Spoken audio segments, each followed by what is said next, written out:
So off they go, 10K elimination.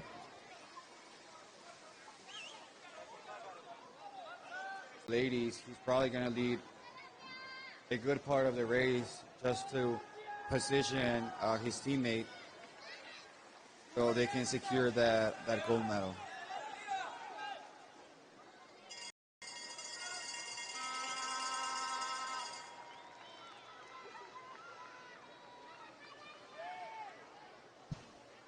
Mario, can you remind us how many skaters will make it to the final lap? So when it comes to the sprint, the final sprint, only 3 skaters will be sprinting? 5 skaters.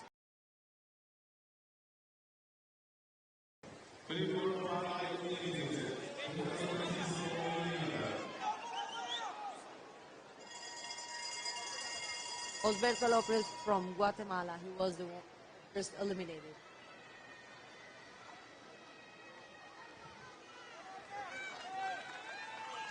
Diego, I've seen you skate, and what these Colombian skater is doing, it's called something an S, sometimes that we call it. They sprint, they go up, and they go back down just to control the race. So tell us about just when you're leading the pack, what lanes do you want to go? How high do you want to go? How low do you want to go? Where do you want to receive that push in the corner? Well, and this is something that I actually feel proud of. One of the best races that I did,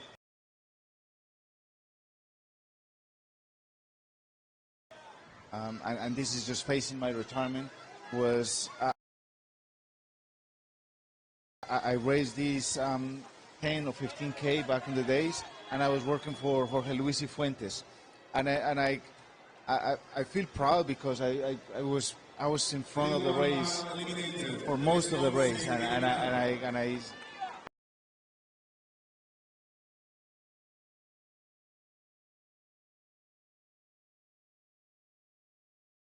I enjoy it. I enjoy working on that race. But to answer your question, to the corner and then a little bit more the entire group, but also you release some tension on your legs. So when you want to come out of the corner really close to the inside line, that requires a lot of strength. You gotta put pressure on your legs. But when you just let it flow and you go wide out of the corner, then it's a little relaxing. On top of the fact that you could actually control a little bit more the group. You see, they go up, and nobody can just sprint out of the corner.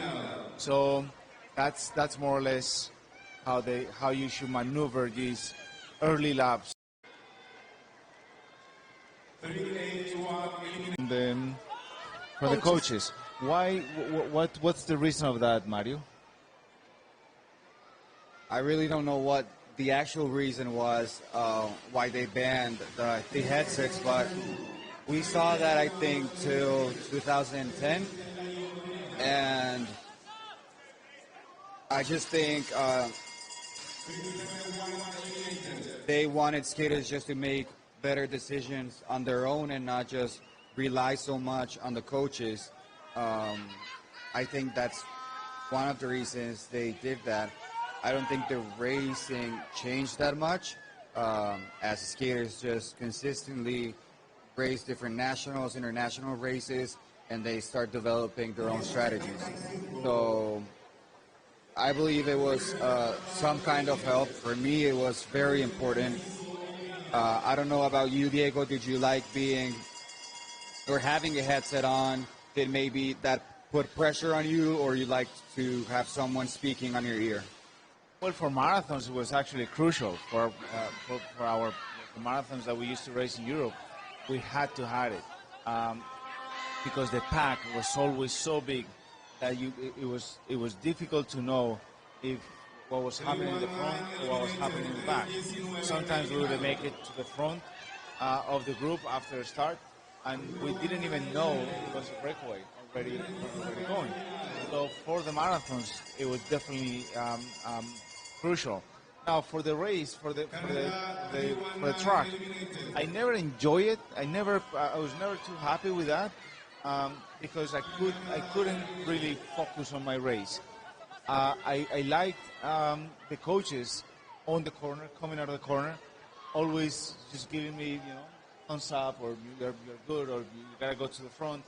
So I enjoy, or I thought those kind of signals will help me more than the headset. What about on those points, Lim? For me, it was very important to know what the actual points were. Sometimes it's hard during the race to look at the coaches and seeing if you're in second, third, fourth, first place. Did you like being told how many points ahead or how many points behind you were from your competitors? Well, one of the ways that I used to offset the pain on my legs was just doing math. Believe it or not, I was racing and I was trying to do math. The math, it was simple math. I always knew how many points I had. That was something that I always knew. And in reality, you are only racing 3 or 4 guys. You're not racing that many. So you only have to keep count of your points and two other skaters. So that was I always focused on that. But then I also had Elias and the coaches giving me a simple sign. Okay, sorry for interrupting. We just had a crash from France, I think. He really stood up after that crash. And we see that Colombia doesn't want France to come back into the pack as they accelerate on that corner and pick up the pace a little bit more. After that crash. And we see that Colombia doesn't want France to come back into the pack as they accelerate on that corner and pick up the pace a little bit more.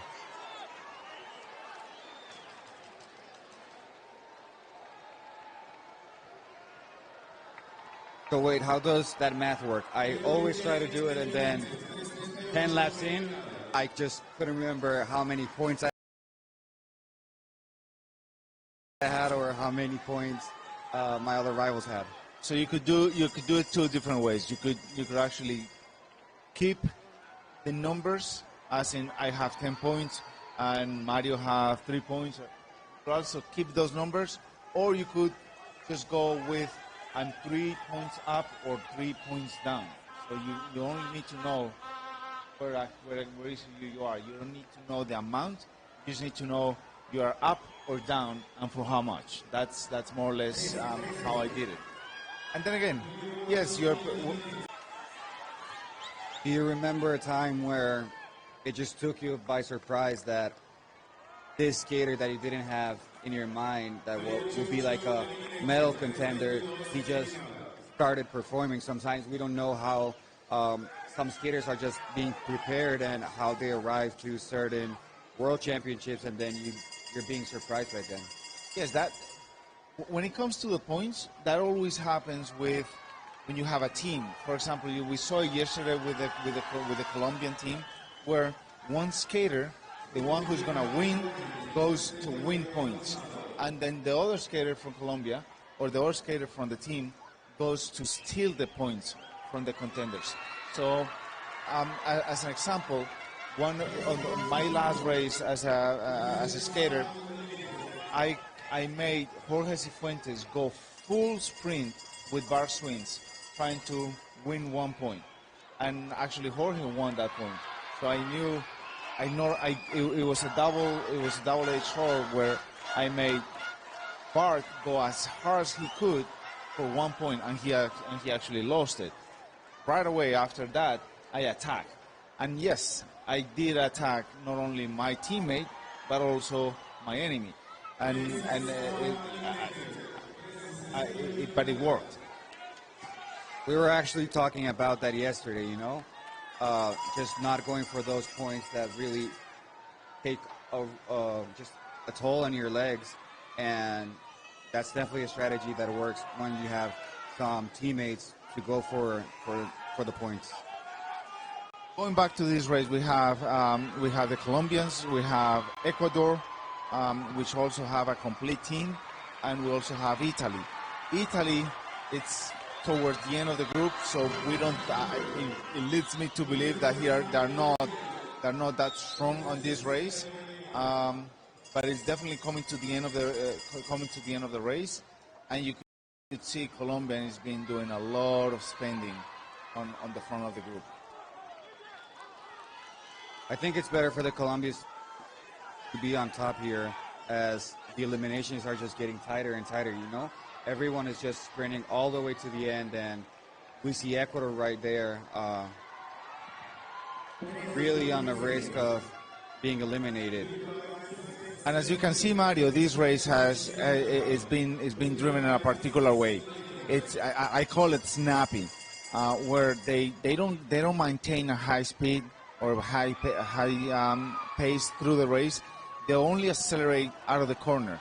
They come in almost doing nothing through the corner, and then they accelerate hard.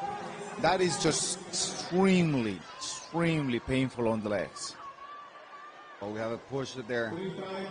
For sure, for the people that really don't do intervals, this is something that it's very hard.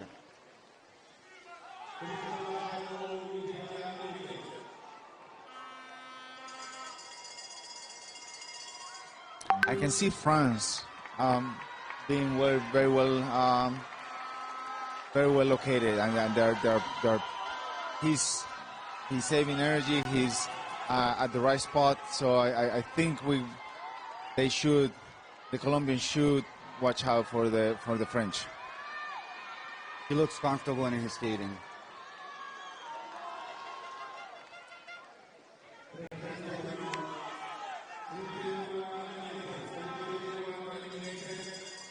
Bruno Gunya from Ecuador. The French guy we're talking about, Diego, he's Matthias Rocher. So Ecuador just lost one team member. That is leaving Colombia as the only team in the race. And as you can see, it's the position where the French skater is one of the hardest, because everyone wants to be behind the Colombians. So every time they try to steal a position, that's the position they go. So he has to be constantly fighting. I believe they're approaching the last laps, as I can see only 6 skaters on the track. So we should be getting ready to sprint for the last lap.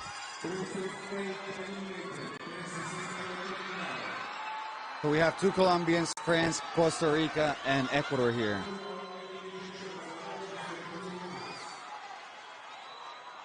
Colombia picking up the pace very, very hard. And again, we see the same tactics here.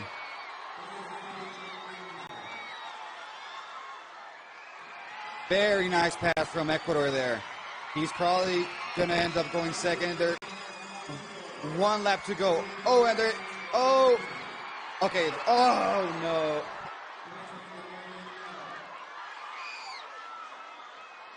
We know there's going to be a DQ. We just have to see the replay.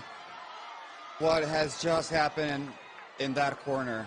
Juan Jacobo Mantilla wasn't supposed to win this race. It was supposed to be for Sebastian Flores, but he just crashed in that final lap, which is very unfortunate. We'll have to see the replay